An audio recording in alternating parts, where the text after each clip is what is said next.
Nou, de laatste keer was ergens in Meer. Wat voor goodies hebben we vandaag bij ons? Vandaag staan we hier in Sunnet en het is hier weer gezellig en we komen jullie weer tegen. Dat is hartstikke leuk, of niet dan? De vorige keer hadden we meetlint, daarna hadden we bierveeltjes. Wat is er nu eigenlijk in de verrassingsstal? We hebben altijd sowieso wat bij ons en dat is een heel goed humeur en dat is belangrijk, hè? Het gaat hartstikke goed met ons, een beetje druk. We hebben deze weekend heel druk gehad. Het album gaat nog steeds als tierenlier. Binnenkort al een nieuwe single? Ja, de album loopt enorm goed. Ik had jullie laatst al gezegd dat we met een nieuwe single bezig zijn. Hij is in concept, hij is zo goed als klaar. Maar ik ben er nog niet helemaal zelf tevreden over, hij kan nog beter. Dus, ja, en als je alles zelf doet, dan wil je het maximale eruit halen. Maar de vorige keer wilde je nog niet verklappen wat het ging worden. Vandaag wel? Nou, hij gaat een beetje over een schoonmoeder die we weer teruggooien in zee. Dat moet je trouwens altijd doen, sowieso. Heb jij zo'n nare moeder dan?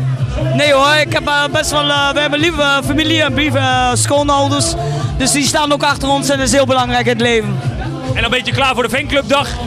Ja, die zullen we binnenkort toch weer moeten organiseren. We gaan in oktober eerst een reisje naar Gran Canaria. Daar moeten we 5 optredens doen. Gran Canaria? Ja, ga gezellig mee zal ik zeggen. Hè? Lekker, ja, we moeten daar 3 keer in een hotel optreden. Met meerdere artiesten en 2 keer in, ja, op een groot plein. En er gaan meerdere artiesten mee van 10. Je kunt altijd informatie vinden bij ons op de website. En ik zou zeggen, ga lekker gezellig mee. Ja, en we zien jullie voorbij komen nu met de Service Dogs. Ja, leuk hè? Ja, dat is echt een keer leuk om te doen.